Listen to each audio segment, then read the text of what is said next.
De segunda a sexta-feira, às 13 horas, na radioletras.com. Escute o programa Mosaico, contos, crônicas, poesias, músicas e muito mais. Apresentação Raul Larossa.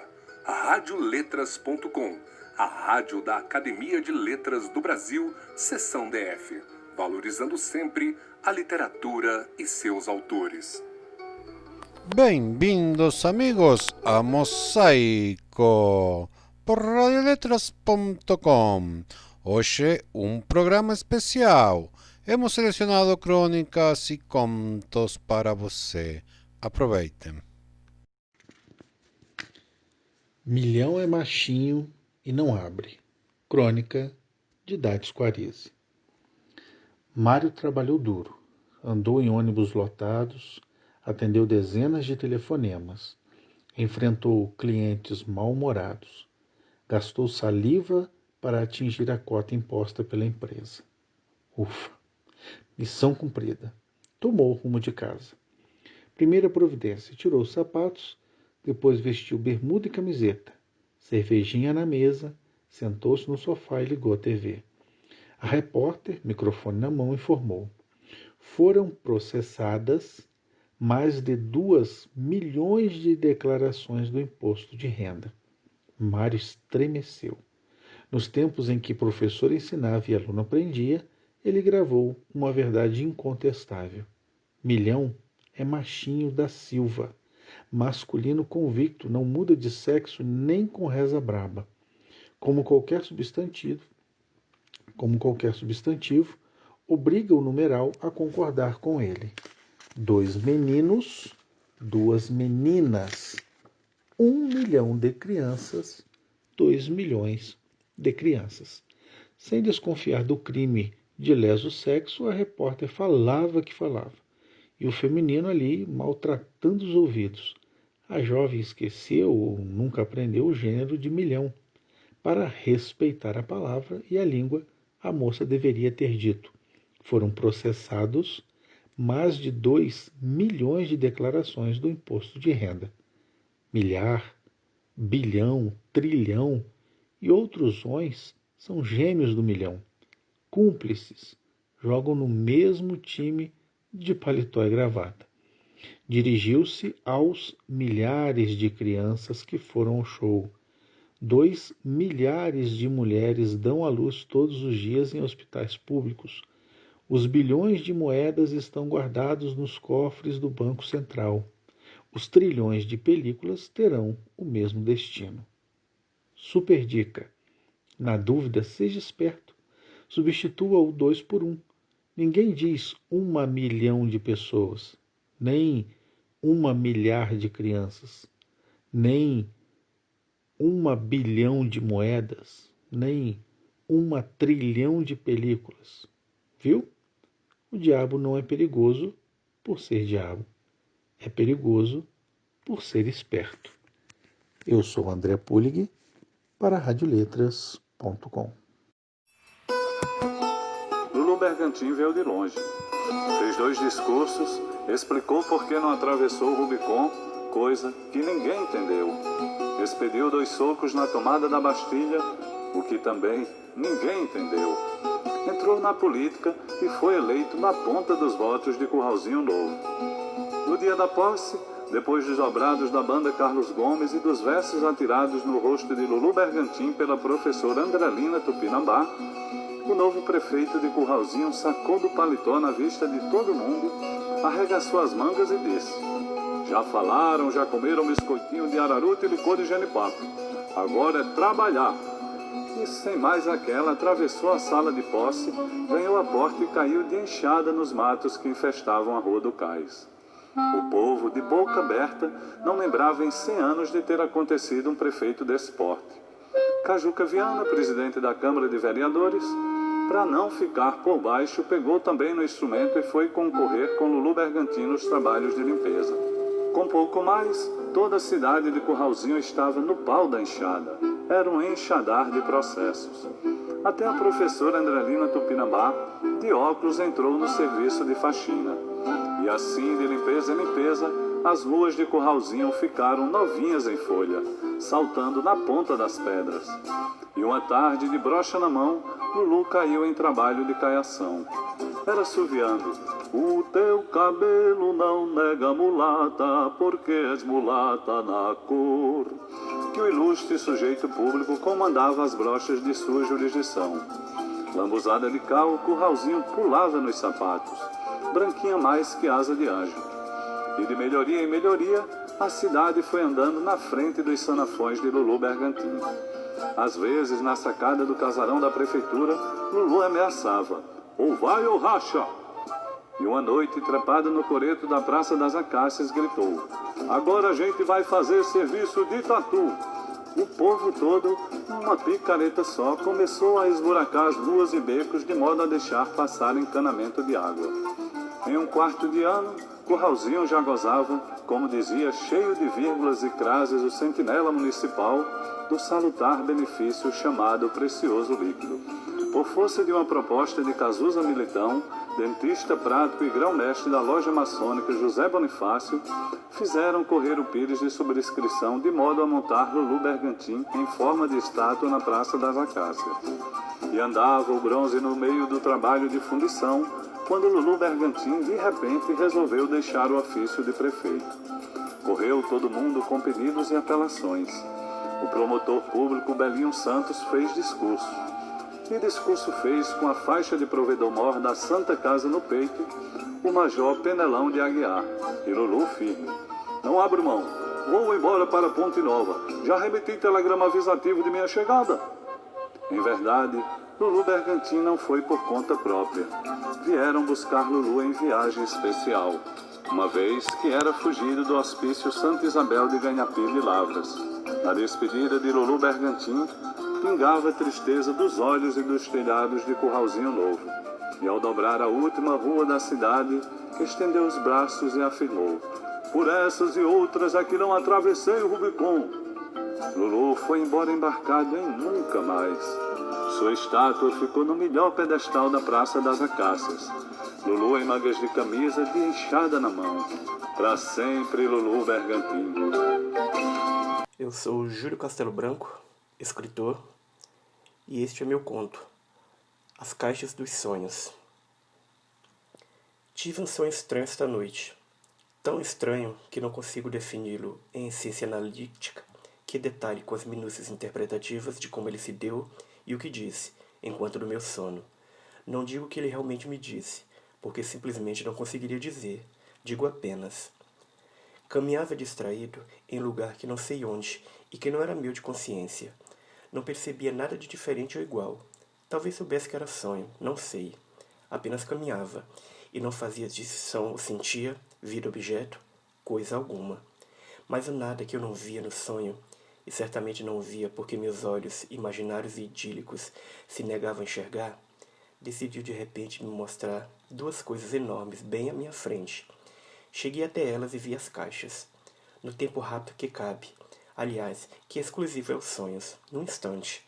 Uma ao lado da outra estavam as caixas, rentes mesmo, e engraçado, percebi, eram da minha altura e pareciam de algum jeito comigo. Quero dizer, do jeito que o sonho me dizia que era. Acho que só os sonhos fazem isso, pois na vida real, vivida, do dia a dia, não é fácil encontrar por aí coisas que se assemelhem a gente. Não sei, penso que não. Sei apenas que as caixas, do meu tamanho, mudaram repetidamente de cor. Incrível mesmo, ficando uma branca e a outra preta. Foram as tintas dos sonhos que mudaram suas cores? Ou foi o sonho, invisível para mim, que não me deixou ver? Não sei mais uma vez. Uma branca, outra preta, tornaram-se as caixas. Circulei em volta delas procurando o que o nada do sonho queria dizer, com estranha aparição. Como ele nada me falou, resolvi então, falo eu das duas caixas. Chamei a branca de verdade e a preta de mentira. Por que fez isso? Porque o sonho, e eu era o seu dono, fez eu querer. Conto agora, depois de muito andar por entre as duas durante o sonho que fora vivo para mim, o que tirei das caixas ao abri-las no tempo certo do sonho.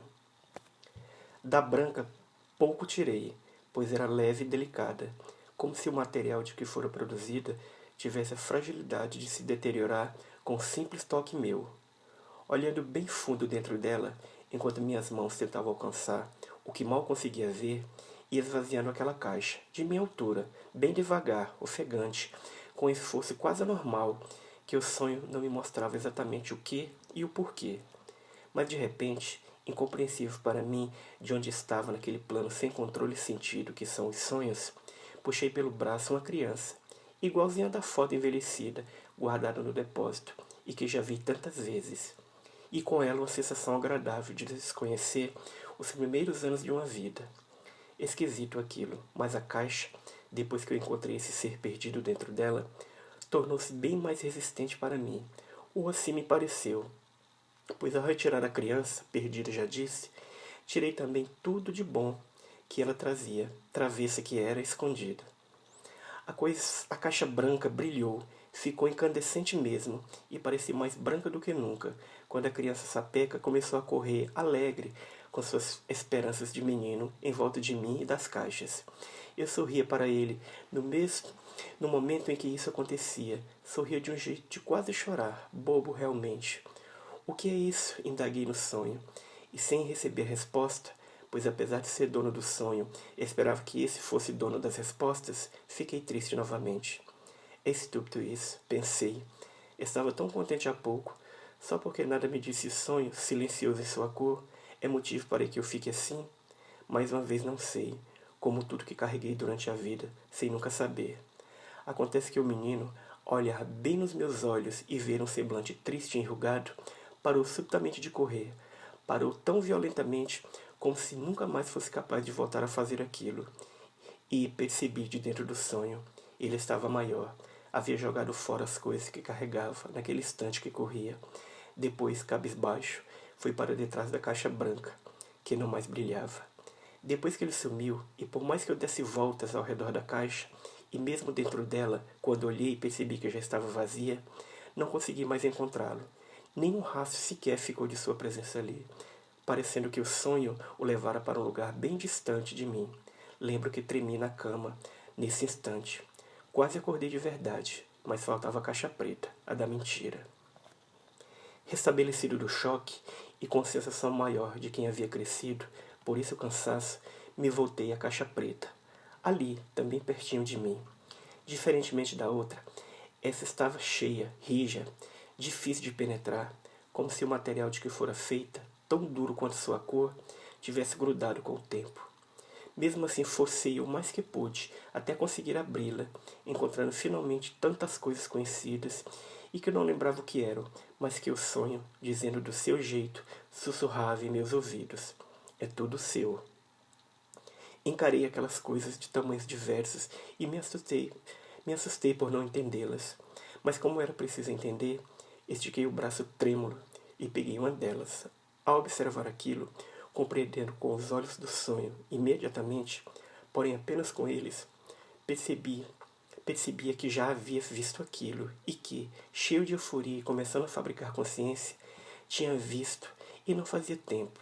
De repente disse, isso tudo pertence ao menino. Isso mesmo, era dele. Ele fugiu tão abruptamente que as deixou jogadas ali. Aliás, jogadas não, amontoadas dentro da caixa preta, que eu dizia ser da mentira. Mas voltando ao que eu tinha pego, apalpei-a bem delicadamente e, de tão macia que era, chamei-a de ilusão. Não entendo o porquê de chamá-la assim, mas assim me pareceu, ou ao sonho. Não percebia qual motivo que levara a criança de esquecê-las ali. Percebia, porém, que havia realmente outras coisas esquecidas por aquela criança, antes alegre e que agora se encontrava em algum lugar, perdida. Menino estúpido, exclamei furioso. Depois de colocar a ilusão em um canto qualquer, comecei a revirar os montes empilhados na caixa da mentira, tudo inútil e sem valor, e que só podia pertencer mesmo a uma criança, razão pela qual não demorei a me fadigar com aquilo.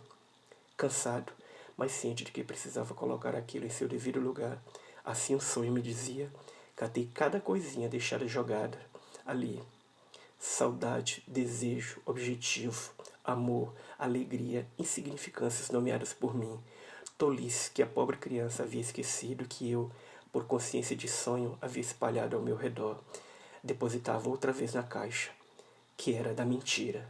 Mas de repente, depois de pegar a última delas, e que fora a primeira, a ilusão, observo mais uma que ainda não havia visto. Bem, se vi, o Senhor me mostrou.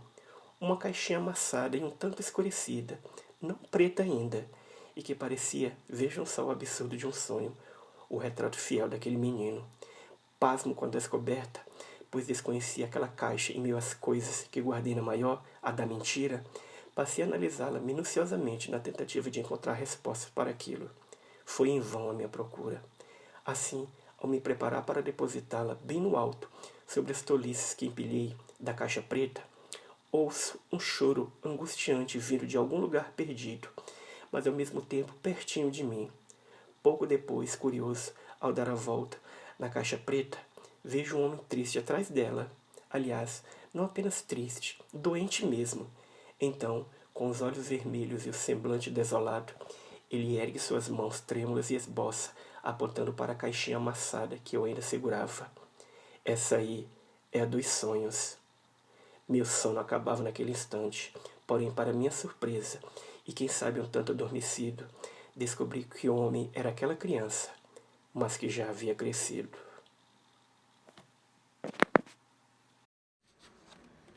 Pele Neve. Desde muito jovem assisto a filmes que se passam em Nova York. Eu sonhava conhecer a cidade e o fiz no mesmo ano em que realizei outro sonho, o de me formar na faculdade. Como presente de aniversário, me dei 8 dias na Big Apple. Era inverno. Em 9 de janeiro, eu caminhava pela deslumbrante Times Square quando minha idade chegou em flocos de neve e se colou à minha pele com delicadeza e carinho. Em vez de sentir frio, tive o corpo invadido por uma onda de calor, não o do sol abrasador de uma praia, mas o das chamas que se extinguem aos poucos numa lareira no alto da serra. Estava protegida, inteira, confortável. Então, isso eram 60? Me perguntei. Ninguém me falara dessa plenitude, desse pertencimento, dessa certeza de quem sou e do que estou fazendo no mundo. Enfrentar 10 graus negativos no país estrangeiro era uma grande aventura. Senti-me em casa. O frio intenso era quase palpável e compartilhado por milhares de moradores e visitantes, agasalhados contra a neve que se acumulara nas ruas e que, misturada à terra, virava uma espécie de areia suja e escorregadia. Sempre que voltava ao hotel, eu corria para o computador. Comecei várias crônicas que só estou acabando agora, meses após o retorno ao Brasil. Não tive fôlego para registrar a emoção de me descobrir cidadã nova-iorquina, verdadeira protagonista de um filme de Hollywood. Tampouco conseguia retratar a luta pré-histórica em que se transformava a caminhada noturna depois da nevasca mais forte em 50 anos. O frio intensificava o aconchego que eu sentia ao entrar num lugar aquecido e lotado com falantes de todas as línguas. A festa de aniversário foi inesquecível. Comemorei meus 60 anos com pessoas do mundo inteiro, com as quais reparti o bolo coberto com neve. O primeiro pedaço foi para Deus.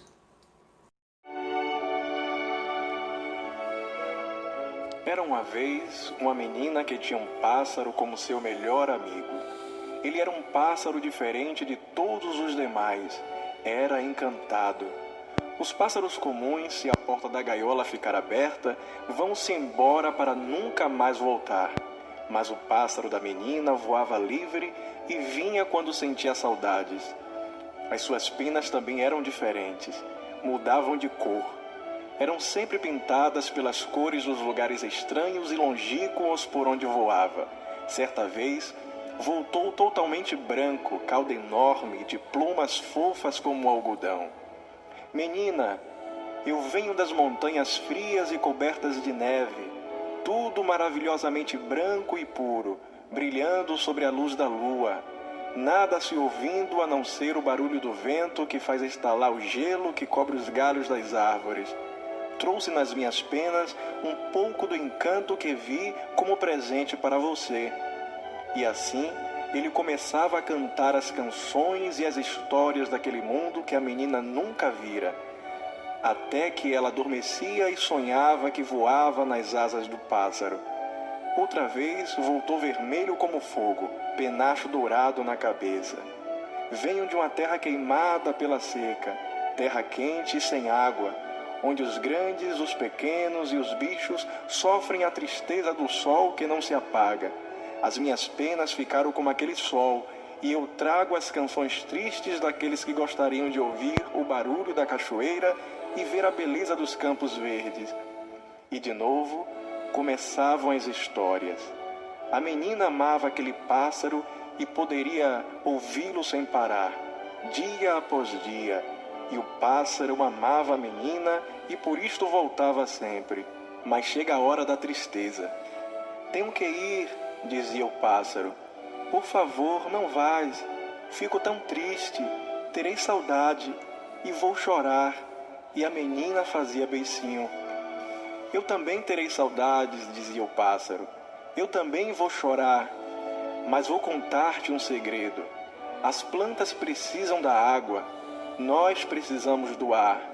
Os peixes precisam do rio e o meu encanto precisa da saudade.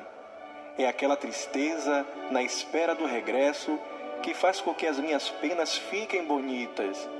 Se eu não for, não haverá saudade. E deixarei de ser um pássaro encantado, e tu deixarás de me amar. Assim, ele partiu. A menina, sozinha, chorava a noite de tristeza, imaginando se o pássaro voltaria. E foi numa dessas noites que ela teve uma ideia malvada. Se eu o prender numa gaiola, ele nunca mais partirá. Será meu para sempre. Não mais terei saudades e ficarei feliz. Com estes pensamentos, comprou uma linda gaiola de prata, própria para um pássaro que se ama muito, e ficou à espera. Ele chegou finalmente, maravilhoso nas suas novas cores, com histórias diferentes para contar. Cansado da viagem, adormeceu. Foi então que a menina, cuidadosamente, para que ele não acordasse, o prendeu na gaiola para que ele nunca mais a abandonasse. E adormeceu feliz. Acordou de madrugada com um gemido do pássaro. Ah, menina, o que é que você fez? Quebrou-se o encanto. As minhas penas ficarão feias e eu esquecer-me-ei das histórias. Sem a saudade, o amor vai embora. A menina não acreditou. Pensou que ele acabaria por se acostumar. Mas não foi isso que aconteceu. O tempo ia passando e o pássaro ficando diferente. Caíram as plumas e os penachos. Os vermelhos, os verdes e os azuis das penas transformaram-se num cinzento e triste. E veio o silêncio. Ele deixou de cantar. Também a menina se entristeceu. Não, aquele não era o pássaro que ela amava. E de noite ela chorava, pensando naquilo que havia feito ao seu amigo. Até que não aguentou mais, abriu a porta da gaiola. Podes ir, pássaro, volta quando quiseres. Obrigado, menina, tenho que partir, e preciso partir para que a saudade chegue e eu tenha vontade de voltar. Longe, na saudade, muitas coisas boas começam a crescer dentro de nós. Sempre que ficares com saudade, eu ficarei mais bonito. Sempre que eu ficar com saudade, tu ficarás mais bonita e enfeitar-te-ás para me esperar. E partiu, voou que voou, para lugares distantes. A menina contava os dias e a cada dia que passava, a saudade crescia. Que bom, pensava ela, o meu pássaro está ficando encantado de novo. E ela ia ao guarda-roupa, escolhia os vestidos, empeteava os cabelos e colocava uma flor na jarra. Nunca se sabe, pode ser que ele volte hoje. Sem que ela se apercebesse, o mundo inteiro foi ficando encantado com o pássaro, porque ele deveria estar voando de qualquer lado, e de qualquer lado haveria de voltar. E foi assim que ela, cada noite, ia para a cama triste de saudade, mas feliz com o pensamento: quem sabe ele voltará amanhã? E assim dormia e sonhava com a alegria do reencontro. A Menina e o Pássaro Encantado. Texto: Rubem Alves. Locução: Rogério Alves.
Radioletras.com, nossa rádio cultural. Aqui todas as artes se encontram e o destaque é a literatura e seus gêneros. Radioletras.com, de Brasília para o mundo.